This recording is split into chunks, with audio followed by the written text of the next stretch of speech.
point of today is we want to talk about those meaningful touch points and some of the things you can do and some of the things you can do at scale. So like, I'm interested to hear from the guys, and GB, I'm going to start with you if that's okay. And you're like, Andy, why you start with me? Okay, yeah. Yeah. So like, just out of interest, so some of the examples of the things that you've done that's brought some creativity into your outreach, doesn't need to be anything crazy, but like, what have you done to be a little bit more creative and help yourself stand out, or you're helping your team stand out in their outreach? Yeah, I think there's a piece here that I've seen with some of the SDRs. I don't know how like creative it is, but it's just taking a moment to go, what can personalized look like? Of course, you can write out a super personalized email, you can grab something from somebody's profile, but like one of the things that we started to do at Gong, or some of the things that we're seeing some like top performing SDRs do, is they'll create a video, right? Like, so using like Vidyard, for example, creating a video showing the person's like LinkedIn profile and actually like highlighting the 3 pieces of research. So they're like reading the person's profile as they're going. And like, so if we take that and then we couple that with, let's say we have a case study, it's like, just based off of the research that I'm seeing like on your profile, here's what I'm seeing on your actual account, going to that tab in Chrome. And then the next tab would be like, and here's a case study that matches like what I believe is going to be most interesting or most valuable to you. Like, these are like, it's like little tiny small things where we can just think about, let's be creative even in the channels that we're using. We can have the exact same words, the exact same content, but let's put a face to it. Let's tell a story. Let's engage them through video content versus just like block emails alone. I think there's like one other thing that I'm going to call out. Is it okay if I share my screen real quick? Shoot, go for it. All right, awesome. So yesterday, one of the reps in the commercial organization like found out that one of his prospects really liked skateboarding, and the guy was like, "Hey, the only way that I'll take an email or take a meeting with you is if you send me 3 skateboarding themed emails." So Mike Harden is the person, right? He's the rep at Gong. Proceeds to send him like 1, 2, 3 within 3 hours, sends them all like skateboard emails, like going through like, here are the different tips and tactics that you can think about for skateboarding. Here's the analogy with how Gong can provide value to you as well. So, you know, in any other world, like, you would not be sending one person 3 emails like in a day, but he was able to get consent into, I'm going to show you just how creative I can be in my outreach, like with something that's super interesting to you, make a parallel with how that can be valuable to Gong, and was able to book the meeting right afterwards. So these are other, like, again, little tiny things where if we start to think outside the box and challenge ourselves and show like, hey, like, I'm willing to put in the work to be creative, that can yield really like positive results with the prospects. That I love what you just said, GB. The first thing I was going to mention is, if you're trying to find a way to do personalization with someone, the big twist that people I think are losing is that personalization maybe 5 or 10 years ago was like, that prospect said that thing about themselves, I'm going to bring that up, or that prospect works at X company and I know this stuff about X company. Kind of building on the personalization of where we're heading with stuff. Personalization today, what I'd call like personalization 3.0, is really focused on bringing things up that you have in common with a prospect. So like GB's rep, what was your rep's name again in that example? Mike. Yeah, like Mike, for example, likes skateboarding and skateboards. Mike can make a connection with that prospect and have it be authentic because Mike likes skateboarding. If you have someone else on the team named Steve who doesn't skateboard, it's going to be harder for Steve to make that email and do the same thing, and Steve shouldn't. That's sort of what I'm getting at here. What you want to do is, there's kind of 3 stages of conversation you do when you want to connect with the prospect and you're trying to think about, what do I do for a video for prospecting? Stage 1, small events, like small talk, current events, kind of not that great. Stage 2 is common interest, things that you have in common with the prospect. Stage 3 is internal feelings. Your job with video should be to try and see if you can find a way to get to stage 2 as much as possible. And that should be focused on the prospect individually. If you can't find that, then you can fall back on the company. But like, that's why I love that example, because that rep likes skateboarding and the prospect likes skateboarding. He married those 2 things together and brought that in and got the response from it. And so I just wanted to feed off that for a second. I think one of the reasons that companies struggle with video right now is because like they go and try and replicate the things we did with cold calling and cold emailing, and we've broken those things. Like if you think about it, back in the day, people would do door-to-door sales. They would memorize scripts and knock on a door and not know anything about anyone. When cold calling became popular, they would read phone scripts. When email became popular, they started sending email scripts. We don't want to do the same thing over video. And I think a lot of people are falling into that habit of like, I get video prospected all the time. And the ones that I respond to are the ones that say stuff that are about the individual that humanize it and make me be like, oh, they're different. So that's how you want to think about this a little bit. I'll stop talking so we can let other people talk. But I just wanted to add that, building off of what GB just said. It was super, really good points though, Ryan.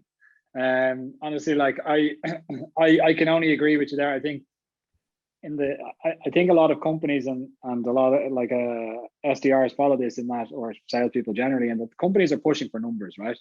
And then with numbers, you start thinking of your prospects as numbers. You don't even think of your prospects as people, right? And basically what you just mentioned is connecting the person back to the outreach. Okay, so you're making it super relevant to them by being like, okay, like we're still selling to people at the end of the day. These people have interests, they have hobbies. How can you go and find what those things are? Because ultimately, like, that's what's going to make you stand out. It's like, Dale, from your side, man, give us some examples of creativity that you've brought into outreach. I know you've got a couple of gems there in your back pocket. I don't have any. This is my favorite one. I used to have these golf balls made that had the Copy Your Warrior logo on them. And what I would do is I would actually go to tournaments, and I would put these golf balls in the hands of the C-level executives that I knew were going to the tournaments, and I would use the people setting up the tournaments in particular to do this. And I would put a note with it that would say, hey, if you can use all 4 of these balls, right, without losing any of them, throughout the whole all 18 holes, when you get back to the clubhouse, I'll have a surprise for you. Just, you need to like prove that you used them and not lose any of them, and I'll have something for you. And it was one of my favorite things in the world, because what creativity truly stems toward is experiences. And so for 18 holes, these people thought of me the whole time and wondered what's going to happen. And can you imagine the people that lost a couple balls, like what that looked like live? Because they did come back and they're like, I need to know what it was, but I lost all 4 of them. So it was pretty funny to go through, but creativity should be an experience.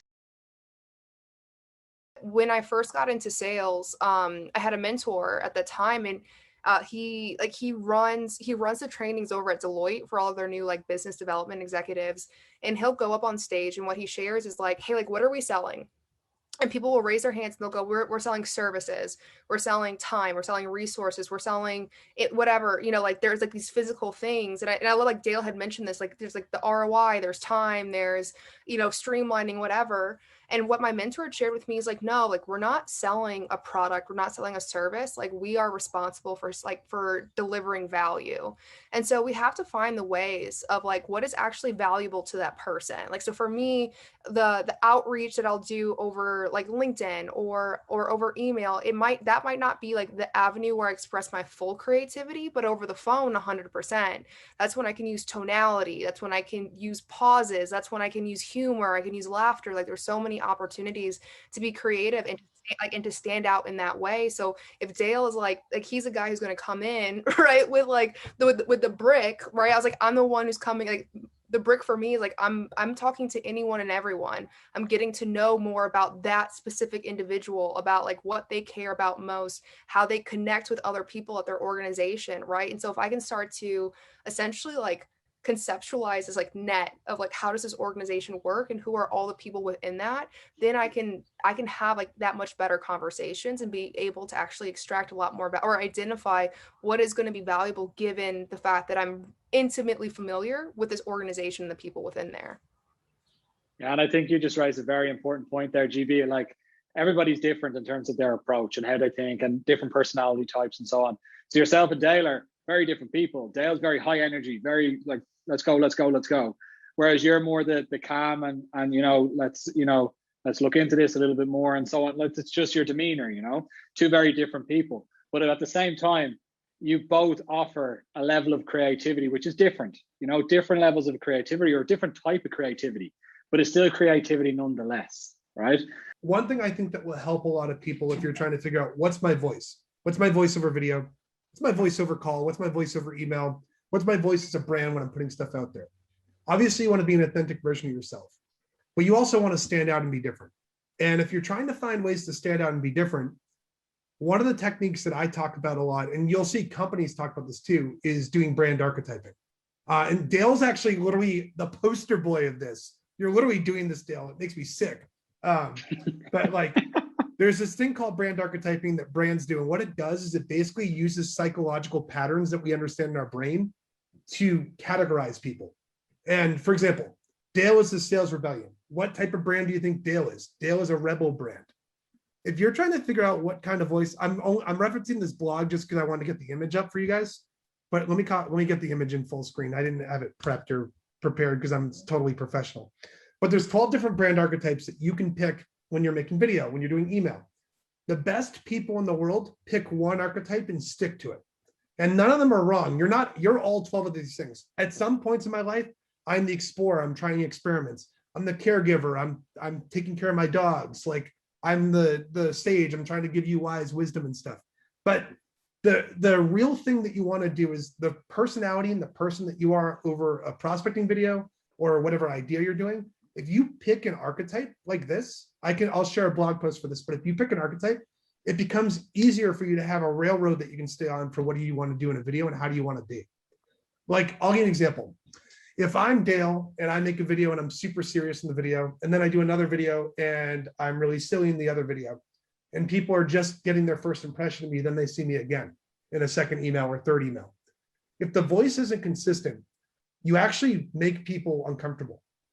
It's like, how many of us have clicked on a link on a website and then get redirected to some weird iPhone virus and you're like, oh crap, I gotta get out of here. It's the same experience that happens actually. So if you want to be creative, what I recommend is you want to pick an archetype that you want to be all the time. And this becomes your compass for how you write your cold emails. What tone do you use on a phone? What sort of things do you want to say? And I'll prove it to you. I can give you examples. Companies do this. Harley Davidson. There are tons of motorcycle companies that are out there, right? I could drive an Indian. I could drive a Honda, BMW, Ducati. I can go down all these motorcycle stuff. But when I think the word badass, it's very hard not to think of Harley Davidson. They do this intentionally. They literally make ads that are about breaking the law and changing the rules. Dale's literally doing the same thing with his stuff and what he's doing as a brand. If you're really having trouble coming up with creative ideas, the first thing you should do is think of the foundation of how do I want to be seen?